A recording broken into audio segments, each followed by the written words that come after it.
வணக்கம் மனோரவளே, ஜெமிலேந்து உங்கள் தரன்.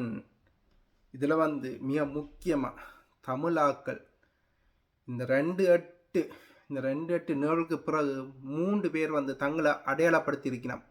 ஒன்று அஞ்சலி செலுத்தியவர்கள், 2வது வெளியாள நின்று ஆர்ப்பாட்டம் செய்தவர்கள், 3வது அறிக்கை மட்டும் வெளியிட்டவர்கள். இந்த 3 பேரும் தமிழ் மக்கள் மத்தியில் இப்போ இவர்கள் யார் என்று அம்பலமாக இருக்கிறார்கள். உங்களுக்கு விளங்குதோ? இப்போ தமிழ் மக்களுக்கு வடிவாக தெரியும் இவர்கள் யார் என்று. அதோட மிக முக்கியமாக எங்களோட அரசியல்வாதிகள், தமிழ் தேசம் பேசுகிறன்னு சொல்லிக்கொண்டு திரிகிற எங்களோட அரசியல்வாதிகள் மட்டும் இல்லை. இந்த நிகழ்வே நடந்தது இந்தியாவில் இருக்கிற அந்த அரசியல்வாதிக்காண்டி, தமிழ்நாடை சேர்ந்த அந்த அரசியல்வாதிக்காண்டித்தான் இந்த நிகழ்வே நடந்தது. அதில் தான் போன வருஷம் அவர் ஊமை விழிகள் படத்தில் அந்த பாடல் எங்களோட தேசிய கீதம் என்ற பொய்யை உரைச்சிருப்பார். அந்த பொய்க்கு ஆதரவாகத்தான் இவர்கள் அப்போ எங்களோட முரண்பட்டார்கள். இப்பவும் இந்த நிகழ்வில் தேசியவர் சினிமா பாடலுக்கு தடை விதித்த தேசியவர்கிட்ட நிகழ்வில் அந்த ஊமை விழிகள் பாடலை இவர்கள் ஒளிபரப்பு செய்கிறார்கள் என்றால் இவர்களுடைய மனநிலை எவ்வாறுன்றதை சிந்திச்சு பாருங்கள். இதில் அந்த நிகழ்வே 2026ஆம் ஆண்டு இந்தியாவில் நடக்க போகிற எலெக்ஷனுக்கான முன்னோட்ட நிகழ்வு தான் இந்த நிகழ்வண்டதை நாங்கள் கதிரண்ணா தெளிவுபடுத்தி இருப்பார் உங்கள் மத்தியில். அந்த காணொலியில் போய் பாருங்கள். இந்த நிகழ்வை இவர்கள் செய்ததை அதுலேயும் ஒரு ஒரு தாடி வளர்த்தவர்கிட்ட ஒரு பிள்ளை கேட்குது, எங்கள நிதி அன்று தாங்கள் களத்தில் நின்றதுக்கு பதிலாக கழுத்தில் நின்றான்னு சொல்லி கொண்டு தாங்கள் எல்லாரும் சேர்த்து வேண்டு. இவர்கள் அவ்வளவு நல்லவர்கள் இல்லை. அது மாற இந்த நிகழ்வை நடத்தப்படுறதை இந்த அரசாங்கத்தால் பெட்டிகள் இந்த துரோக செயலுக்கு இவர்கள் இவ்வளவு துணிஞ்சு இந்த துரோக செயலை செய்கிறார்கள் என்றால் நீங்களே யோசிச்சு பாருங்கள் எவ்வளவு பெட்டிகள் பரிமாறப்பட்டிருக்கண்டு. இந்த ஹோலை பாசல் நகரத்தில் எடுத்து இதன்றார்கள் என்றால் அதுக்கு எவ்வளவு பணம் இவர்கள் செலவழிச்சிருப்பார்கள் என்று யோசிச்சு பாருங்கள். ஈழத்தில் இப்போவும் கஷ்டப்பட்டு கொண்டிருக்கிற மாவீரர் குடும்பங்கள், மாவீரர்களுடைய தாய்மார்கள், போராளிகள், முன்னாள் போராளிகள், சிறை சென்று வந்திருக்கிற முன்னாள் போராளிகள், தடுப்புக்கு போய் வெளியால் வந்திருக்கிற முன்னாள் போராளிகள் இப்போவும் இங்கே உங்கள்கிட்ட கொஞ்சம் காசுக்கு கெஞ்சி கொண்டு இருக்கிற நிலையில் இவ்வளவு செலவழித்து இவர்கள் இந்த நிகழ்வை செய்கிறார்கள் என்றால் எது தேசியர்களுக்கு பிடிச்ச விடயம்? இவ்வளவு செலவழித்து தனக்கு இப்படி ஒரு பொய்யான ஒரு டேட்டில் பிள்ளையான ஒரு டேட்டில் அஞ்சலி செலுத்துகிற விடயமா? அல்லது எங்களோட இனத்துக்காண்டி போராடி சிதஞ்சு போயிருக்கிற அந்த போராளிகளை நல்லா இறக்கும் வரையுமாவது நல்லா வாழ வைக்கிறது சிறந்த விடயமா என்று புத்தியுள்ள நீங்கள் கொஞ்சம் சிந்தியுங்கள். அந்த புள்ளியல் வரி உடுப்போட அந்த புள்ளியலை வச்சிரு இந்த கொண்டு காட்டியிருப்பேன். அதே என்னத்துக்காண்டி தேசிய கொள்கை என்ன?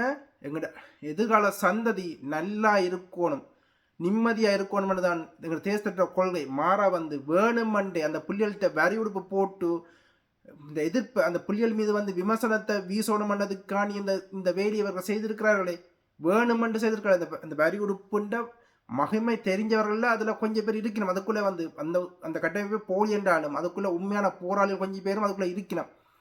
உண்மையான 2009 பிறகு முளைச்ச காலங்கள் மட்டும் இல்லை, உண்மையான போராளிகளும் இறுதி வரையும் அவர்கள் இருக்காட்டியும் இந்த இறுதி போர் மன ஆரம்பத்தில் அவர்கள் இருந்திருக்கிறார்கள்.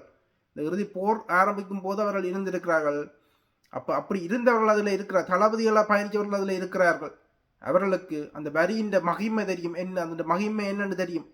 அப்படி தெரிஞ்சும் அந்த வேலை அவர்கள் செய்கிறார்கள் என்றால் அவர்கள் எல்லாத்துக்கும் துணிஞ்சுதான் அதை செய்கிறார்கள் என்றால் அவர்கள் கொடுக்கப்படுற பட்டியல் அவ்வளோ பெரிய பட்டியல் உங்களுக்கு விளங்க நினைக்கிறேன். இதுலேயும் கதிரண்ணா யார் என்று நீங்கள் பல தடவை கேட்குறீங்க. அதை இவர்கள் தான் எங்களுக்கு கீழே கொமெண்டில் ஃபேக் அக்கௌண்ட்டில் எங்களுக்கு கொமெண்ட் எழுதுறதும் இவர்கள் தான். ஐபிசி போன்ற ஊடகங்கள் போய் அந்த தடம் என்ற ஊடகம் எது @IBC ஒரு அதில் போய் இவர்கள் பேட்டி கொடுக்குறார்கள். இந்த நிகழ்வுக்கு 2 ஊடகங்கள் தான் இவர்கள் பாவிச்சார்கள். ஒன்று தடம் என்ற ஊடகம், மற்றது நாந்தர் கட்சியின நிர்வாகின்ற ஊடகம். இந்த 2 ஊடகத்திலேயும் தான் இந்த பெரிச்சாளர்கள் கதைச்சார்கள். பேருந்து ஒன்றும் சில்லற ஊடகங்கள் இருக்குது, அதையும் வந்து அவர்கள் இந்த பிற்காலத்தில் பயன்படுத்தி கொண்டார்கள். ஆரம்பத்தில் இந்த 2 ஊடகம் ஊடாத்தான் இவர்கள் வழியால் வந்தார்கள். அப்போ வந்து எந்த நிகழ்ச்சிக்கு நிரலுக்கு கீழே இவர்கள் இயங்குறார்கள்ன்றது உங்களுக்கு தெளிவாக தெரியுதோ இல்லையோ. இதில் வந்து கதிரண்ணா யார் 7 வருஷமா தன் படங்களை எனக்கு காட்டித்தான், படங்கள் மட்டுமில்லை வீடியோக்கள் எல்லாம் ஆதரவு. நாங்கள் வந்து சும்மா வந்து ஒருத்தர் வந்து நான் வந்து என் ஊடகத்தில் காட்ட மாட்டேன், உள்ளுக்குள்ளே போய் விசாரித்து தெளிவுபடுத்தான் நான் வந்து இந்த வேலையை செய்திருப்பேன். இங்கே இருக்கிற டிசிசி ஆக்கள்கிட்டையும் கேட்ட பின் தான் நான் கதிரண்ணா இதே வந்து இன்டர்வியூவை வந்து நான் ஒளிபரப்பு செய்தேன் 7 வருஷத்துக்கு முதல். விளங்குதோ? அதுக்கு பிறகுதான் 7 வருஷமா என்னோட கதிரண்ணா வந்து பயணித்து கொண்டு இருக்கிறார். அதில் வந்து நான் யார், முதல்ல நான் யாருன்னு சொல்கிறேன். 2005ஆம் ஆண்டு ஸ்ரீரவி மற்றும் அரியநேந்திரன் ஐயா, பொதுவாக பிறந்த அரியநேந்திரன் ஐயா ஏமனுக்கு வந்த போது இஞ்ச இளைஞர் பொறுப்பாளராக நியமிக்கப்பட்டவர் தான் தரணான நான். அதிலிருந்து இன்று வரை தடம் புரளாமல் என்ற கடமையை நான் வேலைப்பழுவல் மத்தியிலும் வந்து இப்போ வந்து இந்த டிக்டாக்கோ யூடியூபோ மூலம் ஒரு ஊதியமும் பெறாமல் ஒரு அட்வர்டைஸ்மெண்ட் ஒன்றும் இதனாமல் என்ற கடமையாக வந்து நான் இதை செய்து கொண்டிருக்கிறேன். நர்ஸாக வேலை செய்கிற நான் வந்து என்ற கடமையாக இதை செய்து கொண்டிருக்கிறேன். எனக்கு இந்த வித கதிரண்ணா சிறு வயதிலேயே இந்தியன் ஆர்மி சக மாணவிக்கு செய்த கொடுமையை பார்த்து மாணவர்களாகவே போர்க்கண்ணாவிடம் இணைஞ்சார்கள்.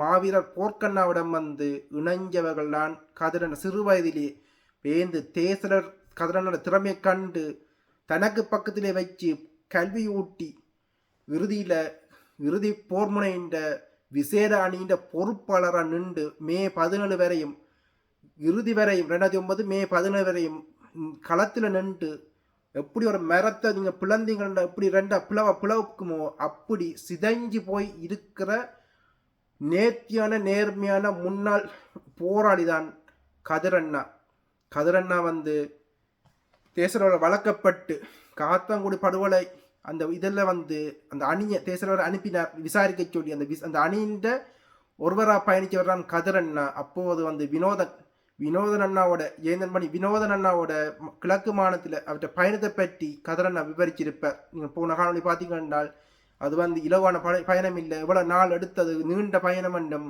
இந்த விசாரிச்சுட்டு அதுக்கும் விடுதலை புலிகளுக்கும் தொடர்பில் என்ற விடயத்தை வந்து இந்த விடுதலை புலிகளை வந்து அது தொடர்பில் என்ற விடயத்தை சொல்லியிருந்தார்கள். அப்படி இருக்கும் போது அங்கே தமிழ்நாட்டு அரசியல்வாதி அதுக்கு மன்னிப்பு கேட்டிருப்பார்.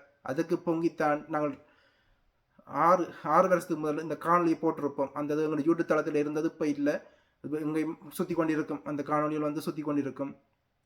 அப்படித்தான் அந்த விடயத்திலிருந்து பிறகு வந்து ஆணையரவு சண்டையில் வந்து தன் முகத்தை சிதைச்ச போது வந்து சூசி அண்ணன், மனோ மாஸ்டர், கதிரண்ணா மற்றும் பெண் போராளிகள் பெண் தளபதிகள் தளபதி மேலே வந்து தேசிலவர் வந்து இந்தியாவுக்கு அனுப்பி வச்சார். இந்தியாவில் சிகிச்சைக்கு அனுப்பி வச்சு பிறகு மேல் சிகிச்சைக்காண்டி சிங்கப்பூர் அனுப்பி வச்சு அளவு பார்த்தவர் தான் எங்கள் தேச தலைவர்.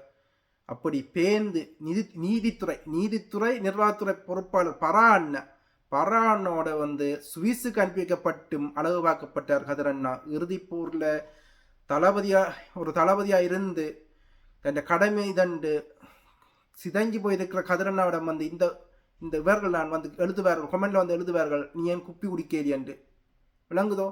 இப்படி மற்ற போராளிகள் மீதும் மிச்சமாக இருக்கிற 13 போராளிகள் மீதும் வந்து நீங்கள் ஏன் உயிரோடு இருக்கிறீங்க, குப்பி குடிக்கேலியாண்டு கேட்கிறவர்கள் யார் என்றால் இயக்கத்தின் பணத்தை கொள்ளையடித்தவர்கள், இயக்கத்தில் இருந்து இறுதி வரையும் இல்லாமல் இப்போ இந்தியா நிகழ்ச்சியினருக்கு மேலே கீழே இயங்குறவர்கள். மற்றது மாட்டு இயக்கத்துக்காரர் பூனையாக இருந்து இப்போ புலிவேஷம் போடுற மாட்டு இயக்கத்துக்காரர்கள் இப்போ டிக்டாக் தளங்களில் வந்து தங்களை வந்து முன்னாள் போராளிகள் என்று பொய் சொல்லிக்கொண்டு 24 மணி நேரமும் டிக்டாக் லைவ் போட்டுக்கொண்டு திரிகிற மாட்டு இயக்கத்தவர்கள் விளங்கிக் கொள்ளுங்கள். உண்மையான போராளிகள் அமைதியாக இருக்கும் போது கதைக்கவே இயலாத என்ற ரீதியில் வந்து இவர்கள் வந்து தங்களை முகத்தை காட்டிக்கொண்டு எல்லா ஊடகங்களையும் ஏறி இறங்கி கொண்டு கதை சொல்லிக்கொண்டு, அதுவும் இந்தியாவில் இருக்கிற ஒரு அரசியல் கட்சிக்காரருக்காண்டி கதை சொல்லிக்கொண்டு திரிகிறார்கள் என்றால் இவர்கள் யார்? நீங்கள் சிந்திச்சு பாருங்கள். இந்த இதில் வந்து கதிரண்ணா தன்னை வேதனையை கொட்டி தீர்க்கிறார். ஒரு போராளி 4 வருஷத்துக்கு மேலே சிறைவாசம் அதுலேயும் வந்து நிகங்களை வந்து ஒவ்வொன்றை பிடுங்கி எடுக்கும் போது அதோட வேதனை எப்படி இருக்குமென்னு தெரியுமா?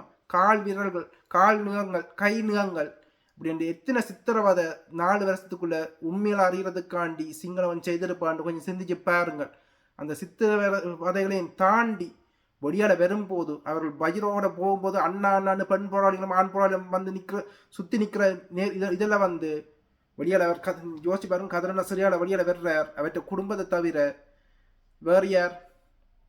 இராணுவம் எங்களோட போராளிகள் மத்தியில் நடமான இவர்கள் வந்து எதிரியான இராணுவத்தின் கீழே வந்து வரும்போது அவர்களோட மனநிலை எப்படி இருக்கும்? சுக்கு நூறா உடைஞ்சிருப்பார்கள். அந்த இதை அந்த காட்சி மக்களாகிய நீங்கள் வந்து போராளிகள் பக்கம் அவர் விலத்தி பயத்திலேயோ எதிலையோ விலத்தி நிற்கும் போது எப்படி உடைஞ்சிருப்பார்கள் வெளியால் வரும்போது. ஏன் உயிரோட இதென்றார்கள் ரீதிதான் அவருடைய மனத்தில் வந்திருக்கும் என்ற புரிதல் விளங்குதோ? அப்படி இருந்தும் வந்தவுடனே கஷ்டப்பட்டு கொண்டு இருக்கிற போராளிகளை பார்த்து ரங்கா, இந்த சக்தி டிவி ரங்கா, ஐபிசி பாஸ்கரன் என்னூடாக உதவி திட்டங்கள் வேலை திட்டங்கள் என்று இதுவரையும் இப்ப வரையும் செய்து கொண்டு இருந்து கொண்டு இப்ப ஐநாண்ட சாட்சியமாக இறுதி போர் முனைந்த ஐநாண்ட சாட்சியமாக ஐநாவால ரெட் கிராஸால இங்க சுவிஸுக்கு எடுத்து விடப்பட்டிருக்கிறவர் தான் கதிரண்ணா. விளங்கிக் கொள்ளுங்கள். ஐநாவால இங்க சுவிஸுக்கு எடுத்து விடப்பட்டவர் தான் கதிரண்ணா. எடுத்து விட்டு அவற்றை திறமையால தான் தேசத்தலைவர் அவரை வந்து பக்கத்தில் வச்சிருந்தார்.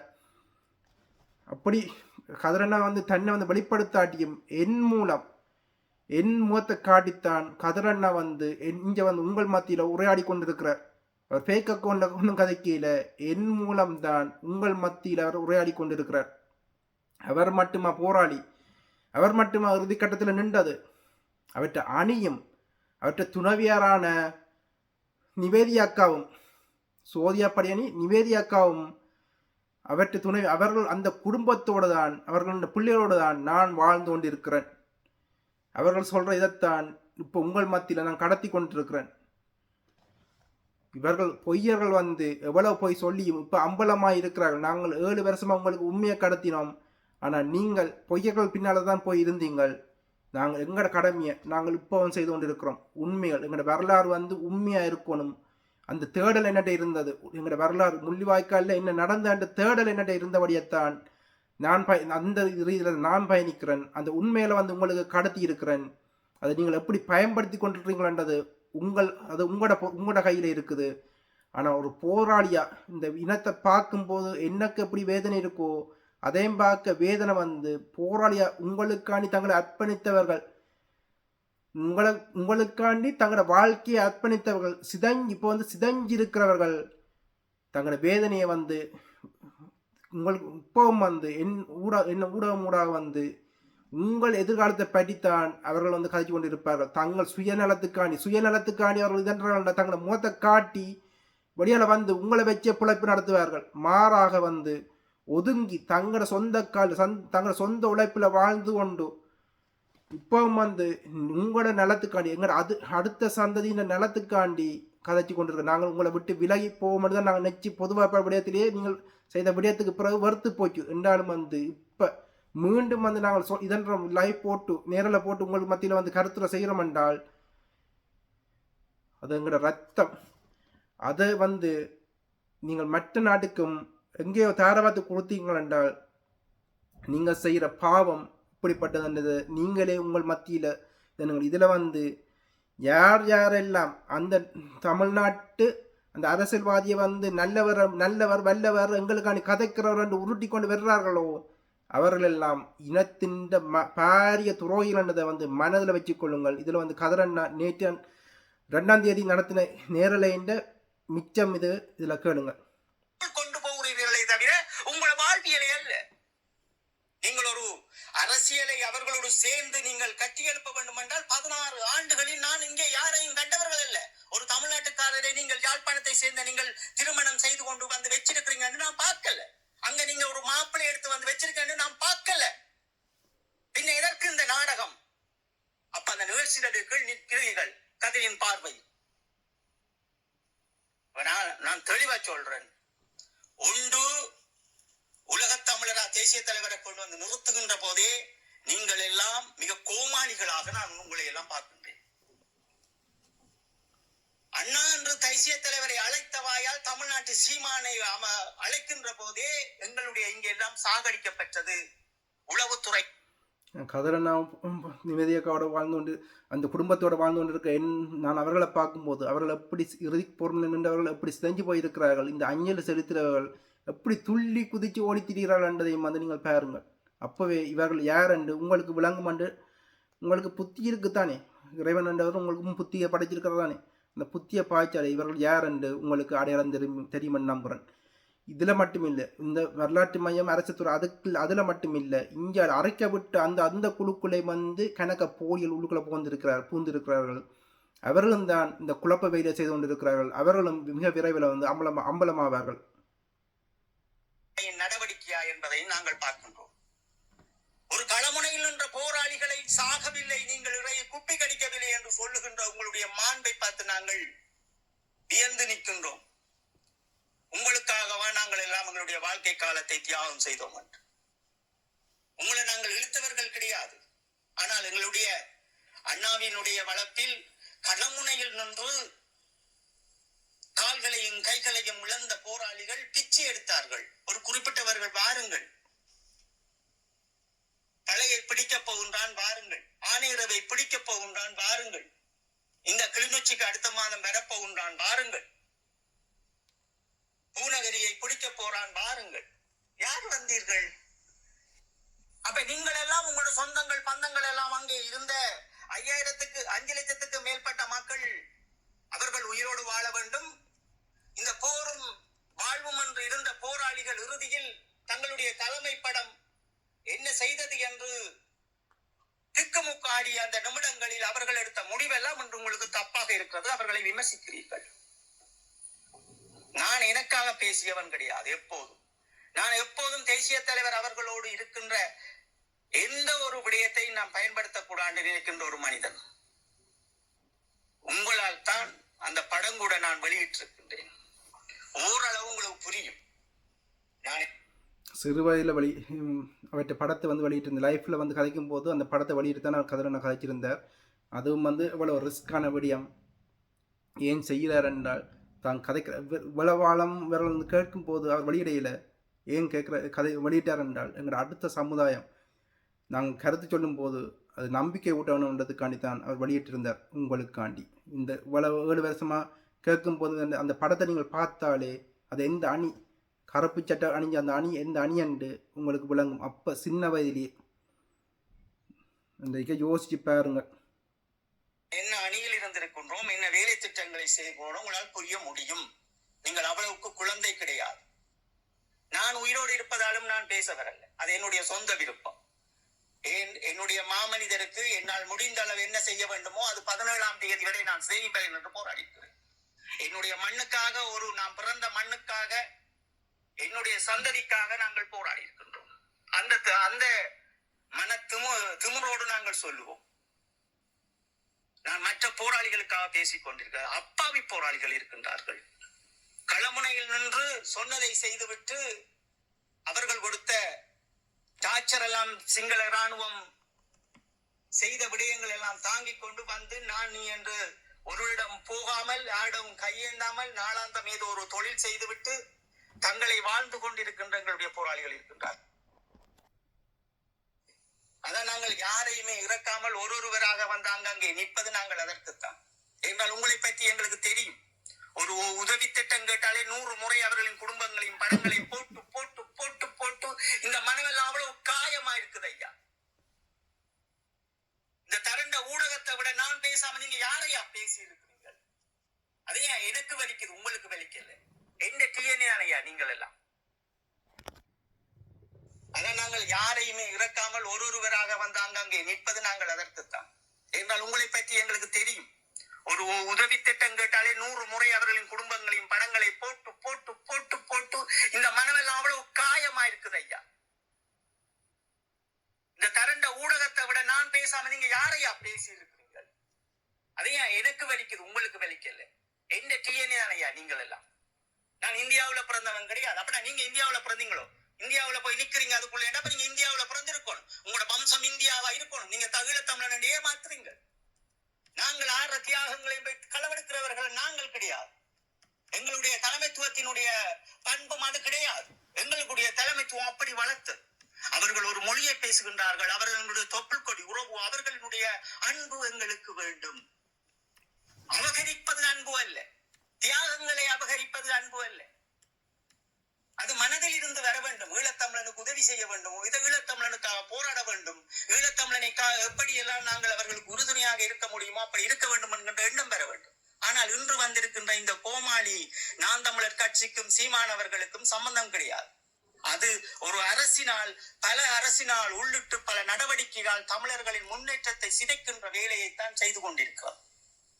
இதையும் மீறி நீங்கள் செய்கின்ற பாதை சரி என்று சொன்னால் உடனே ஏற்பாடு செய்யுங்கள் ஜெர்மனியில் சந்திப்பதற்கு. சீமான் அவர்கள் உங்களுக்கு இதுவரை காட்டிய பாதையும் நீங்கள் நிற்கின்ற பாதையும் எம் இனத்துக்கு சரி, நாங்கள் தமிழீழத்தையோ சுதந்திரத்தையோ பெறுவோம் என்றால் அதுக்குரிய ஒரு ஒன்று கூடல் ஏற்படுத்துங்கள், நான் வருகிறேன் அன்று நாங்கள் மேடையில் உரையாடுவோம். சீமானே அழைத்துக் கொண்டு வாருங்கள். முக்கியமா சீமான் இந்தியாவின் கால் வைக்க போறதல்ல. எனக்கு எப்பவும் இந்தியா எதிரிதான். எப்போது ஒரு நம்பிக்கையாக வந்து எங்கள் மீர் போரை தொடுத்து எங்கள் பெண்களின் மேல் கைகளை வைத்து எங்கள் கல்விகளை தொலைத்து நாங்கள் இந்த அமைப்புக்குள் எப்போது போனோமோ அன்றையில் இருந்து எங்களுக்கு இந்தியன் என்றால் அவர்கள் எதிரிதான். எப்போதும் எங்கள் மண்ணை சூறையாடியவர்களும் எங்கள் பெண்களின் மானங்களை சூறையாடியவர்களும் சிங்களவர்கள் போன்றோ அவர்களும். இதில் அவர்கள் சீக்கியர்களாக இருந்தார்கள், அதன்றில் அவர்களுடைய அடையாளம் அவர்கள் இந்தியர்கள். இந்த தெளிவோடுதான் நாங்கள் பயணிக்கின்றோம். இதைத்தான் அவர் கற்றுத்தந்தார். அதுதான் நாங்கள் உங்களுக்கு சொல்லுகின்றோம். என்னென்றால் என்ன, அன்புக்குரியவர்களே, எங்களுடைய அடுத்த சந்ததியை சிந்தியுங்கள். வயதான நீங்கள் இன்று இருந்து நாளைக்கு உங்களுக்கு புலிக்கொடி போர்க்க வேண்டும் என்கின்ற இந்த ஆசைக்காக போயிட்டு அந்த மாமனிதனுடைய அந்த நிகழ்வில் கலந்து கொள்ளுகிறீர்கள். உங்களுடைய மனங்களில் வேறு எந்த எண்ணமும் கிடையாது. இந்த கனடாவில் இருந்து வந்த நீங்கள், இந்த லண்டனில் வந்த அத்தனை பேரும் நீங்கள் வயதானவர்கள். முதல் உங்களுக்கு புலிக்கொடி என்கின்ற வரலாற்றையே புலத்தில் கற்றுத் தந்திருக்கின்ற இந்த பெருஞ்சாலிகளே மிக அயோக்கியமானவர்கள். இந்த புலிக்கொடி என்பதை நாங்கள் 17ஆம் தேதி 5ஆம் மாதம் 2009 வரை பயன்படுத்தியது. அது பொக்கிஷமாக எங்கள் இதய கோல்சரோடு அது இருக்கும். அந்த இடத்தில் ஒரு வீரன் மரணிக்கின்ற போது அவனை நாங்கள் அந்த மாண்பினை காப்பாற்றுவதற்காக அவருக்காக அந்த அவனுடைய கண்ணை நாங்கள் மீண்டும் பார்த்துவிடக் கூடாது, எங்களால் அதை ஏற்றுக்கொள்ள முடியாது. ஒரு தட்டில் உணவருந்தியவன் இங்கே உறங்கி கிடக்கின்றான், அவன் முகத்தை நான் பார்த்து என்னால் நான் ஒரு ஒரு அடிப்படை மனிதனின் வாழ்வியலில் நாங்கள் போய்விடக் கூடாது என்பதற்காகத்தான் இந்த புலிக்கொடியை வைத்துக் கொண்டு என் நண்பனினுடைய முகத்தில் நாங்கள் மூடியிருக்கோம். ஆனால் இன்று பார்த்தீர்கள் என்றால் கண்ட கர்ம போராட்டத்துக்கெல்லாம் உங்களுடைய முதுகில அந்த புலிக்கொடியை போருக்கிறீர்கள். மானங்கெட்டவர்கள்.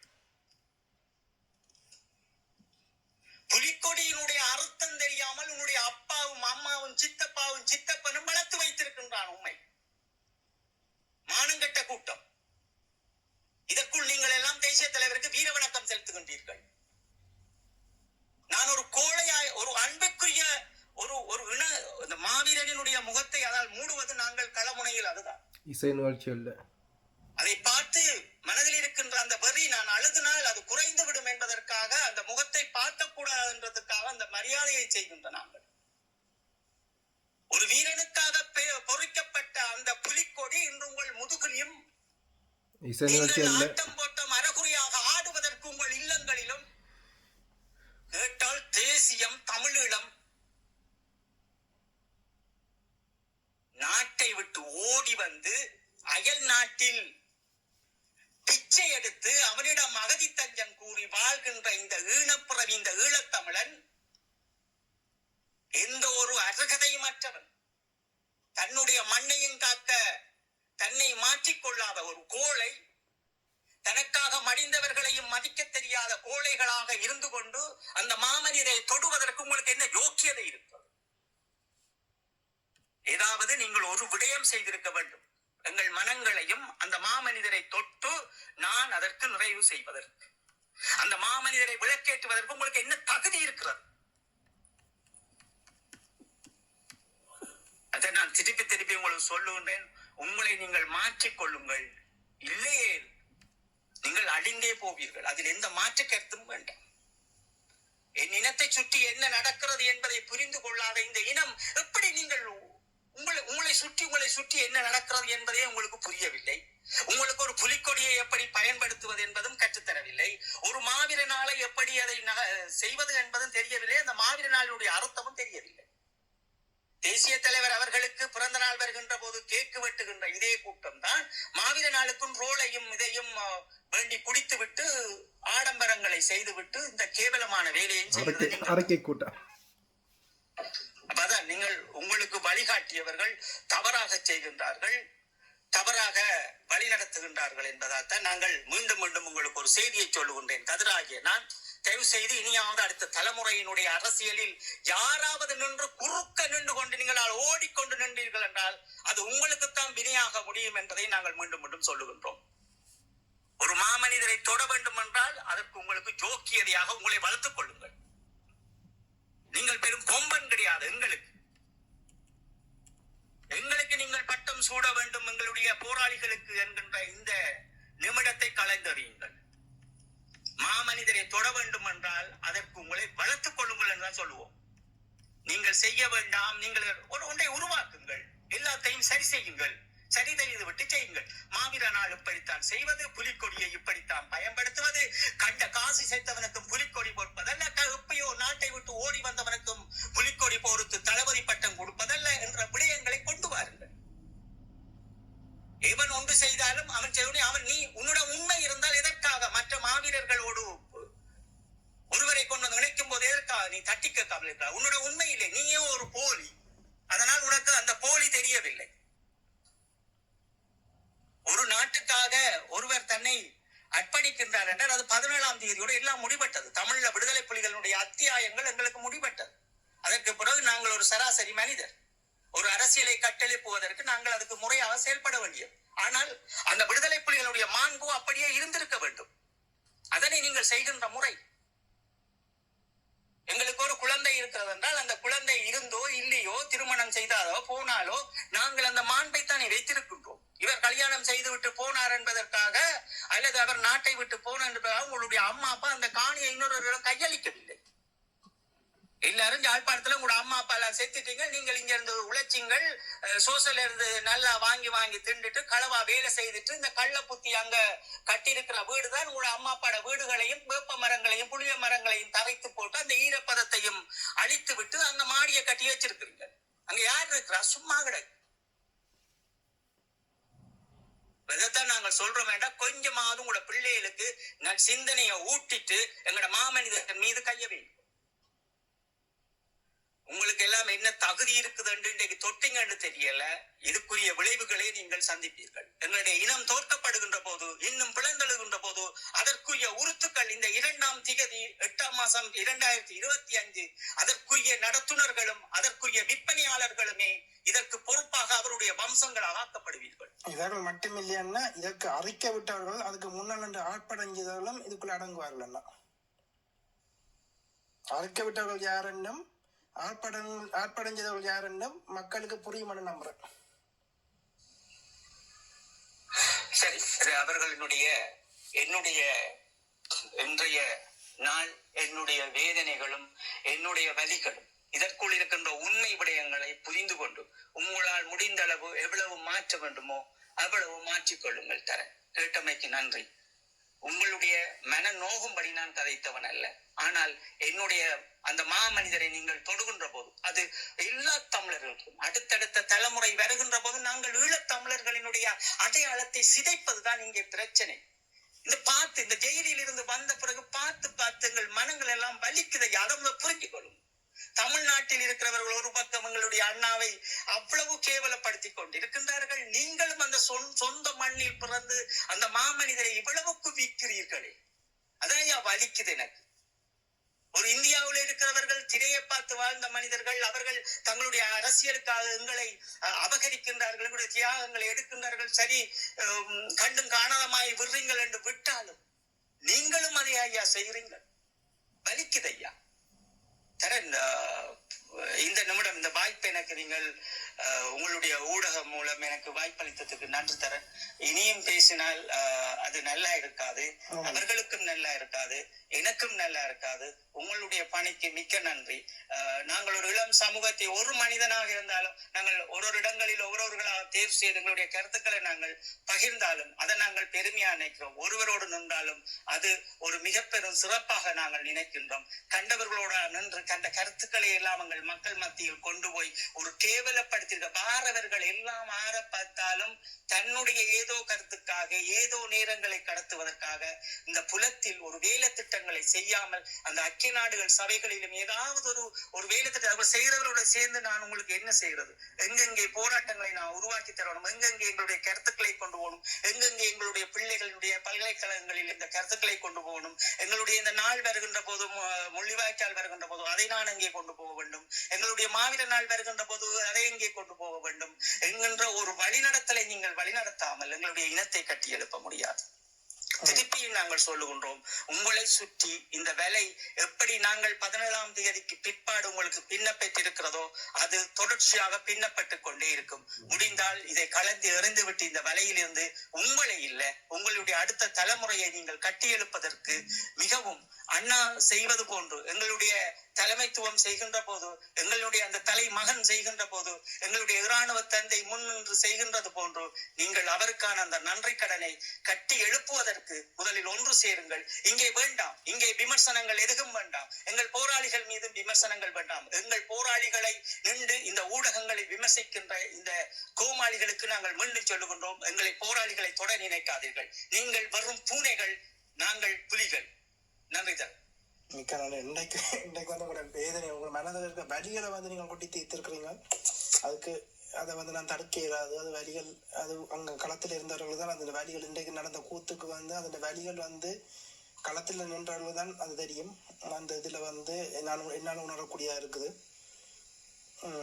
இதில் வந்து கேட்டுக்கொண்டிருக்கிற மக்களும் வந்து அதை வந்து உணர்வணும். நீங்கள் சொன்ன வார்த்தைகள் ஒவ்வொன்றையும் வந்து எடுத்து சுய பரிசோதனை செய்யணும்ன்றதை இந்த மக்கள்கிட்ட இதிலேயே விட்டு விடுறேன்.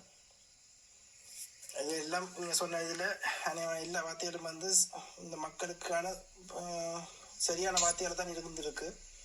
எங்களை அடுத்து இந்த இனம் வந்து இப்போ தூங்கி கொண்டு இருக்க போதா அல்லது அடுத்த கட்டம் நோக்கி எங்களோட இனத்தை காக்கிறதுக்காண்டி மிச்சம் இந்த இதில் வந்து எவ்வளவு தூரம் சிதைக்க முடியுமோ ஒழுக்கத்தில் இருந்து இனத்தில இருந்து எல்லாத்தையும் சிதைக்கிற வேறு எல்லாத்தையும் சிதைச்சு முடிச்சிட்டுது. மிச்சம் கொஞ்சம் இருக்குது. அந்த மிச்சம் கொஞ்சத்துல இருந்து திருப்பி எழும்போது ஒரு பேனிக்ஸ் பறவை வந்து இந்த இதுல சாம்பல் இருந்து எழுற மாதிரி இந்த இனம் திருப்பி எழப்போதோ அல்லது அந்த சாம்பலுக்குள்ளேயே விழுந்து இருக்க போதோன்றது இந்த இனம் தான் முடிவெடுக்கணும். கேட்டுக்கொண்டிருந்த அனைவருக்கும் மிக்க நன்றிகள். நாங்கள் வந்து மீண்டும் ஒரு தருணத்தில் வந்து நாங்கள் சந்திப்போம். நன்றி.